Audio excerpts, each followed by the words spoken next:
Please begin. Sabay-sabay po nating awitin ang pambansang awit ng Republika ng Pilipinas na susundan ng panalangin ng pangungunahan ng ating Assistant Chief Regional Pastoral Office, Police Major Duanas A. Lozano. Sabay kamay! Go! Ang aking sabay kamay. Go!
Let us feel the presence of the Lord in our midst.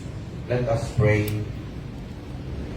Almighty and eternal God, as we stand before our flag at the start of this new week, we pause to acknowledge your presence and seek your divine guidance. We pray for the men and women of the National Capital Region Police Office. Grant us the wisdom in every decision, courage in the face of danger, and integrity in every action. We pray for our police in the field as they patrol the streets of our metropolis. Be their shield and protector, ensuring they return home safely to their families. Bless our leaders, our officers, especially our regional director, with the foresight to command with justice and compassion. May this ceremony, O God, remind us all that our service is not just a duty to the state, but a commitment to the peace and well-being of every citizen we sworn to protect. Lord, keep us united in our mission to serve and protect, and always anchored in our core values. All this we pray in your most holy name. Amen. Solida panunumpa ng katapatan sa watawat ng Pilipinas, panata sa Bagong Pilipinas and Police Officers Pledge, may we request the Supervisor PIS and Assistant Chief FJ God Regional Community Affairs and Development Division, Police Lieutenant John Celine P. Laudenio. Sabay-sabay po nating bigkasin ang panunumpa ng katapatan sa watawat ng Pilipinas. Mangyari pong itaas natin ang ating kanang kamay. Ako ay Pilipino, buong katapatang nanunumpa sa watawat ng Pilipinas at sa bansang kanyang sinasagisag na may dangal, katarungan at kalayaan na pinakikilos ng sambayan ng mga Diyos, makatao, makakalikasan at makabansa. Pakibaba na po ang ating kanang kamay.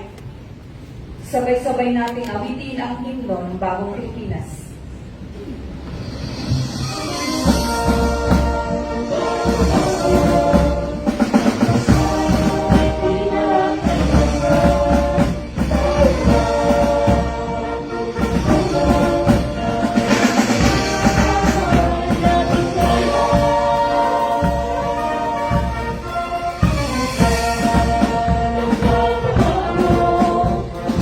Ayos ang mga laban, ayun si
pikasin ang panata sa bagong Pilipinas. Major General Anthony Abellada Abeli. Thank you. To the members of the command group, to the regional director of IAS, other senior officers, other officers, PNCOs and UPs,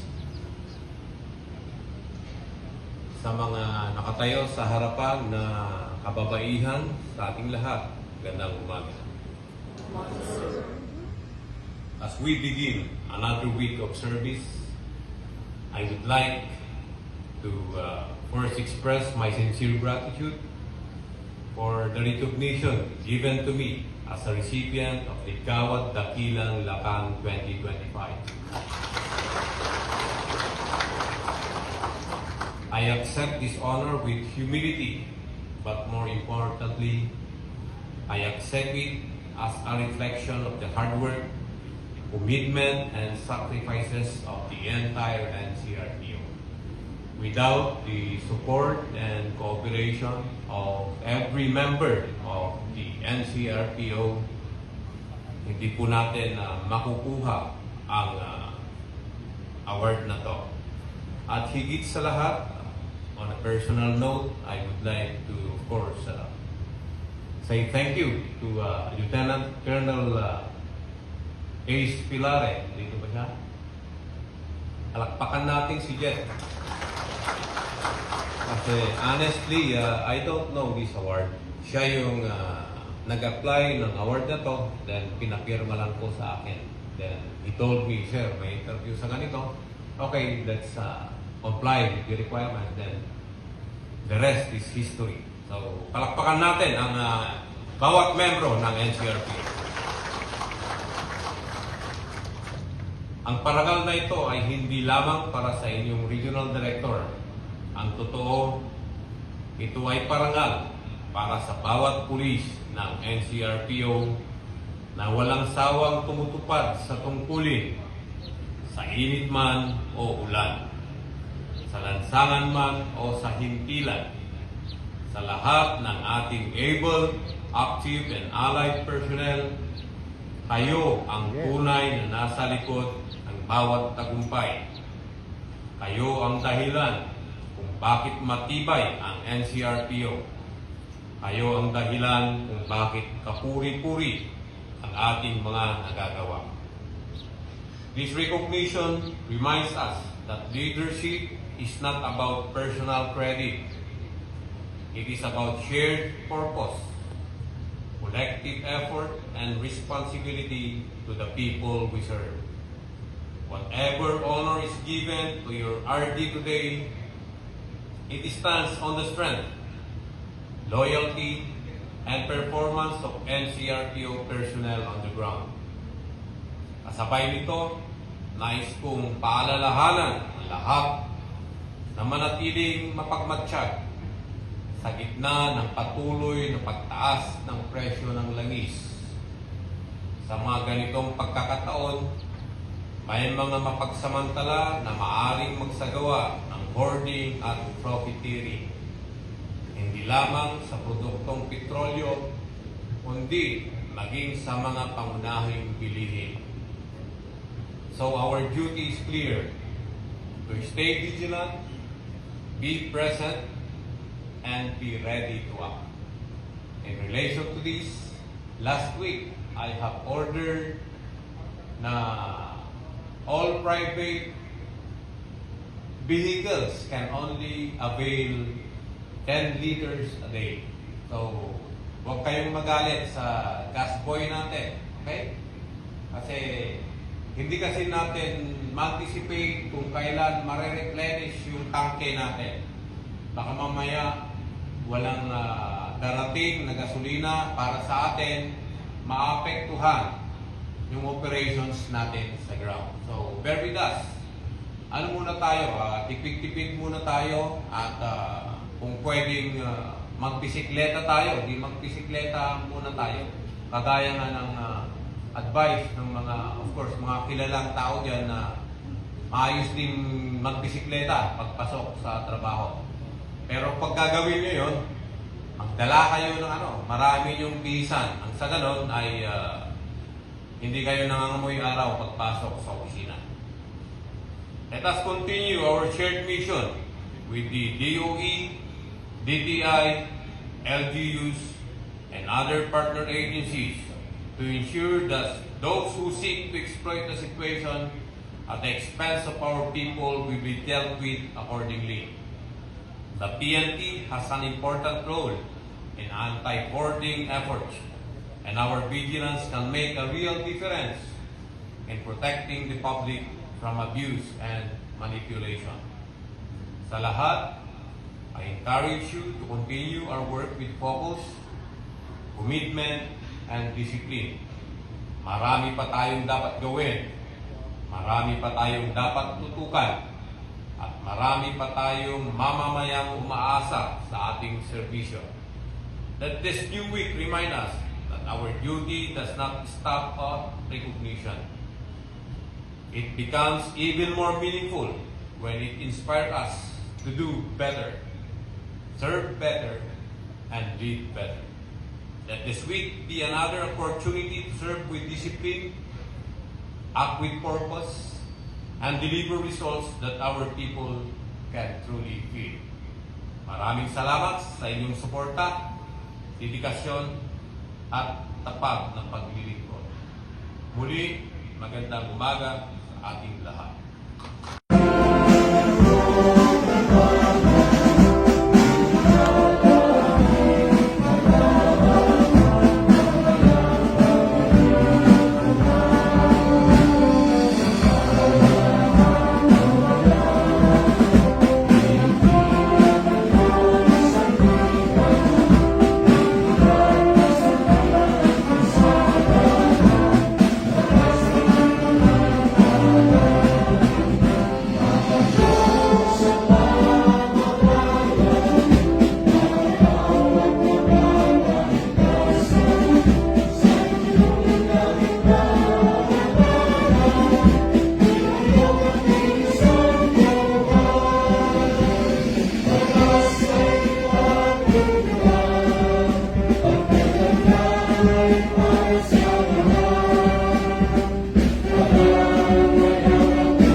We request our regional director to please indulge our awardees of one quick photo opportunity.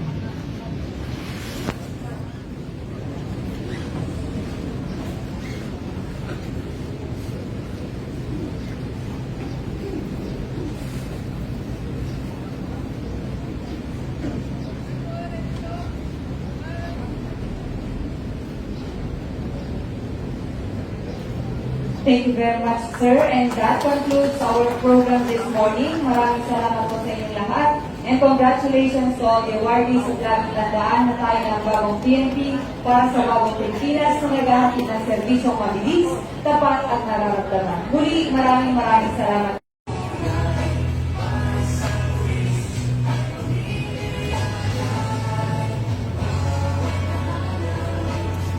For her exemplary performance rendered as personnel of Muntinlupa City Police Station, Southern Police District, her dedication, commitment, and outstanding performance of duties contributed significantly to the station being adjudged as the best city police station during the PNP Day 2026.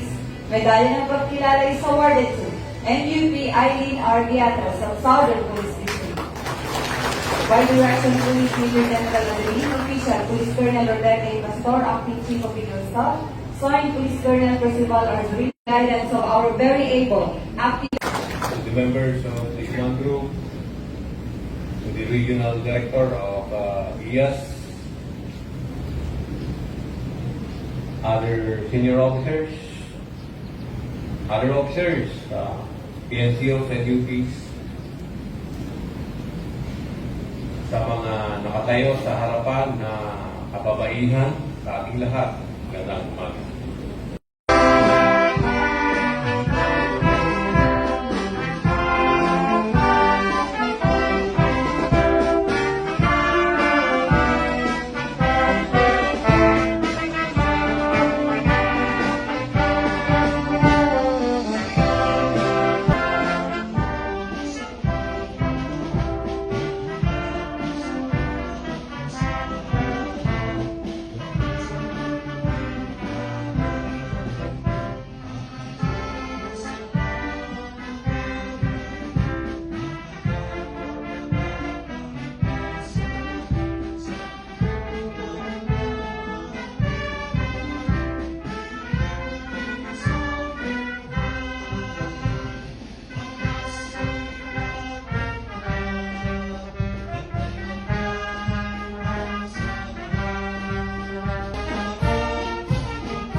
Day of March 2026 here at the NCRPO Grandstand, Camp Bagong Diwa, Bikutan, Taguig.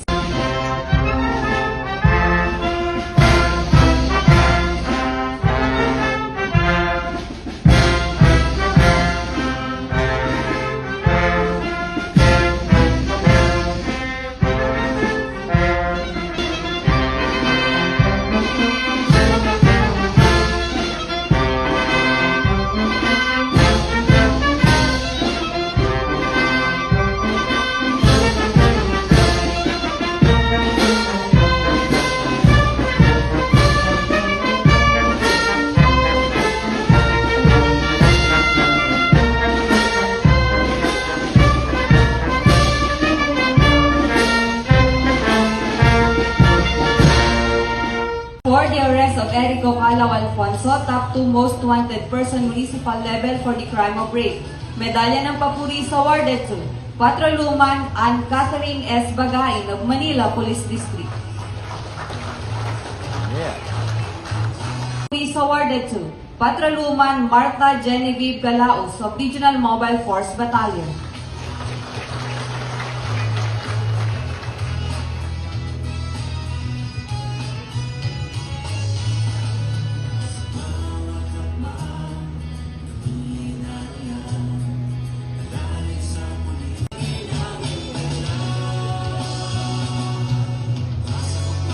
For her outstanding commitment and assistance that significantly contributed to being ranked number 1 among the police regional offices PNP-wide in the unit performance evaluating rating under the Salaan Police Community Program from May 1, 2025 to February 28, 2026. Medalya ng Kasanayan is awarded to Police Senior Master Sergeant Rowena L. Manuel, Office of the Regional Community Affairs and Development Division.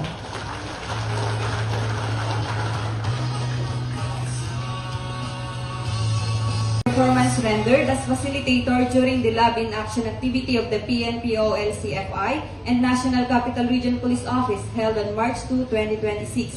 Medalya ng Kasanayan is awarded to Police Lieutenant John Celine P. Laudeño, Office of the Regional Community Affairs and Development Division.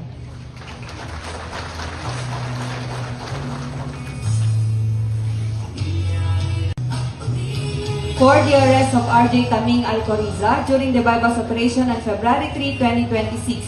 Medalya ng papuri is awarded to Patrolwoman Patricia Ann de la Cruz de Leon of Northern Police District.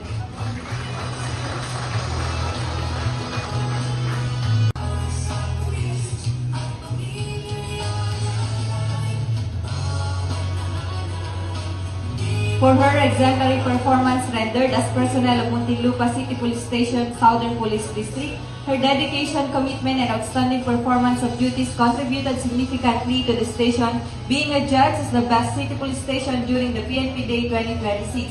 Medalya ng pagkilala is awarded to NUP Eileen R. Diatres of Southern Police District. By direction of Police Major General Aberin, Official Police Colonel Rodel A. Pastor, Acting Chief of Regional Staff, Signed, Police Colonel Percival Arzurilla, Chief RPRMP.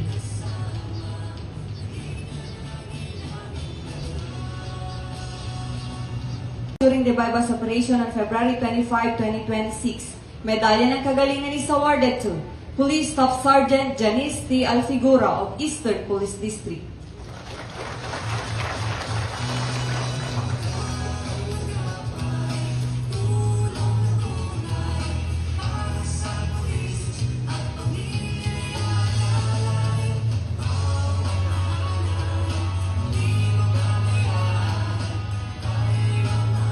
To Police Senior Master Sergeant Roslyn D. Galua of Quezon City Police District.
And always anchored in our core values. All this we pray in your most holy name. Amen. Suli the panunumpa ng katapatan sa watawat ng Pilipinas. At sa bansang kanyang sinasagisan na may dangal, katarungan at kalayaan na pinakikilos ng sambayan ng makadiyos, makatao, makakalikasan at makabansa.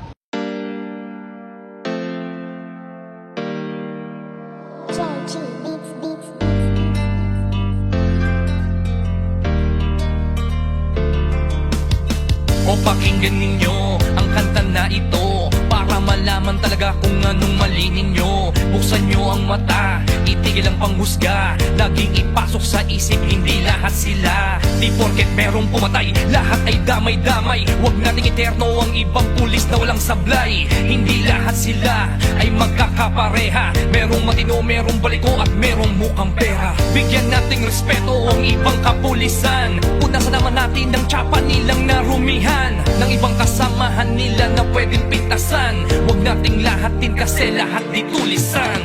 Bawat pulis ay mayroong pagkakaiba. Mayroong mabuti at mayroong ding masama. May mga kontento na at ganid ang iba. Pero tandaan ninyo na hindi lahat sila. Huwag naman natin lahatin ang mga kapulisan. Kasalanan ng isa'y hindi kasalanan ng lahat. Gusto namin na sabihin, huwag maging mapanghusga o may masasama. Pero di lahat sila.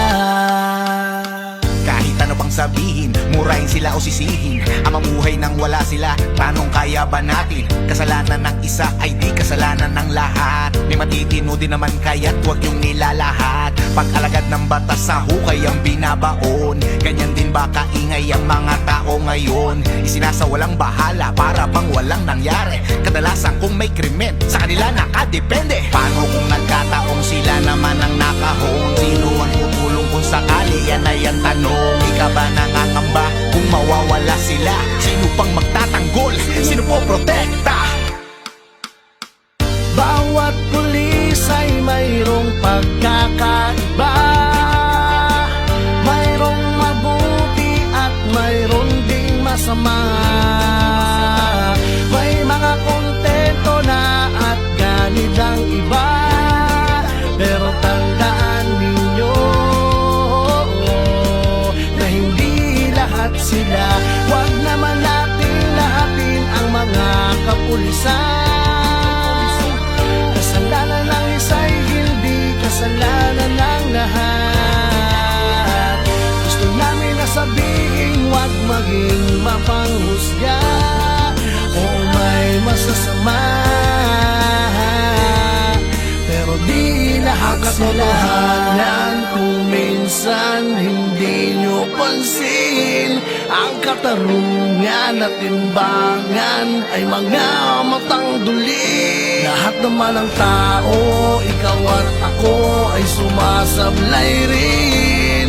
Kaya bago kayo manghusga't magsalita, Hindi lahat sila.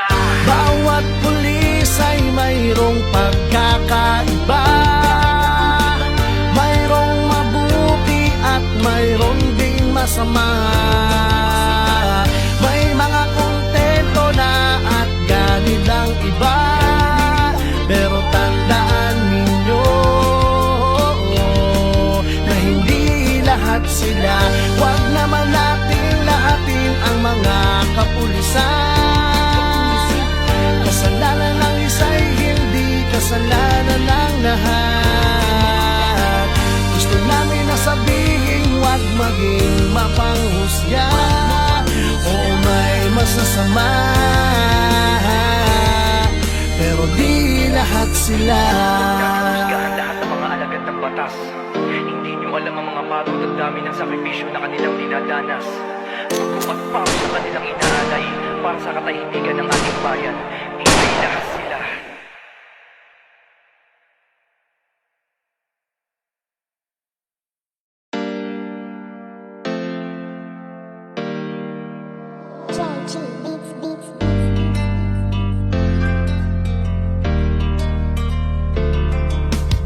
O pakinggan ninyo ang kanta na ito para malaman talaga kung anong mali ninyo. Buksan nyo ang mata, itigil ang panghusga. Laging ipasok sa isip, hindi lahat sila Di porket merong pumatay, lahat ay damay-damay. Huwag nating eterno ang ibang pulis na walang sablay. Hindi lahat sila ay magkakapareha. Merong matino, merong baliko at merong mukhang pera. Bigyan nating respeto ang ibang kapulisan. Punasan naman natin ng tsapa nilang narumihan, ng ibang kasamahan nila na pwedeng pintasan. Huwag nating lahatin kasi lahat di tulisan.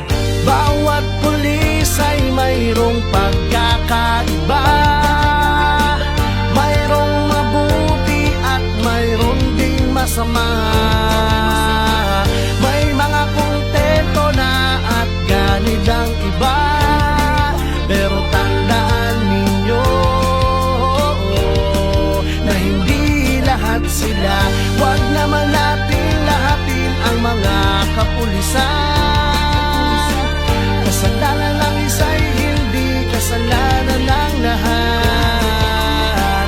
Gusto namin na sabihin, huwag maging mapanghusga o may masasama, pero di lahat sila. Kahit ano pang sabihin, murahin sila o sisihin, ang mamuhay nang wala sila, tanong kaya ba natin? Kasalanan ng isa ay di kasalanan ng lahat. May matitino din naman kaya't huwag yung nilalahat. Pag-alagad ng batas sa hukay ang binabaon, ganyan din ba kaingay ang mga tao ngayon? Isinasawalang bahala para bang walang nangyari. Kadalasan kung may krimen, sa kanila nakadepende. Paano kung nagkataong sila naman ang nakahon? Sino ang tutulong kung sakali? Yan ay ang tanong. Ika ba nangangamba kung mawawala sila? Sino pang magtatanggol? Sino po protekta?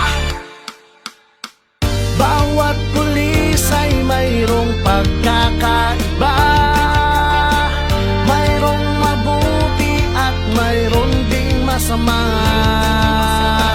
May mga kontento na at ganid ang iba, pero tandaan ninyo na hindi lahat sila. Huwag naman natin lahatin ang mga kapulisan. Kasalanan ng isa'y hindi kasalanan ng lahat. Gusto namin na sabihin, huwag maging mapanghusga o may masasama, pero di lahat sila. Kung minsan hindi nyo pansin, ang katarungan at timbangan ay mga matang duli. Lahat naman ng tao, ikaw at ako ay sumasablay rin.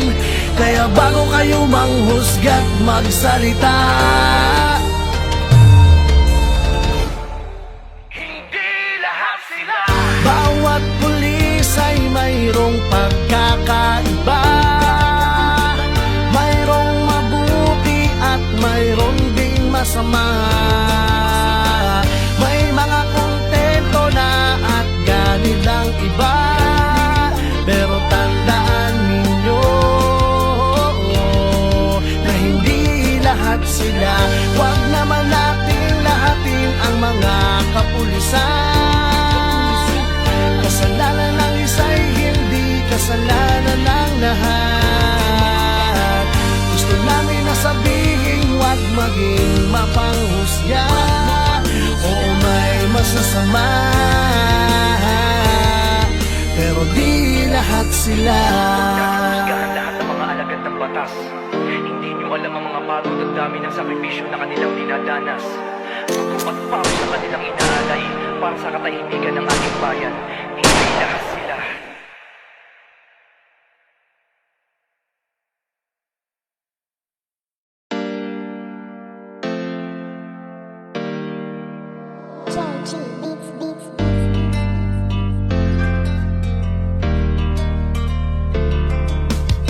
O pakinggan ninyo ang kanta na ito para malaman malaman talaga kung anong mali ninyo. Buksan nyo ang mata, itigil ang panghusga. Laging ipasok sa isip, hindi lahat sila. Di porket merong pumatay, lahat ay damay-damay. Huwag nating eterno ang ibang pulis na walang sablay. Hindi lahat sila ay magkakapareha. Merong matino, merong baliko at merong mukhang pera. Bigyan nating respeto ang ibang kapulisan. Punasan naman natin ng tsapa nilang narumihan, ng ibang kasamahan nila na pwedeng pitasan. Huwag nating lahatin kasi lahat di tulisan.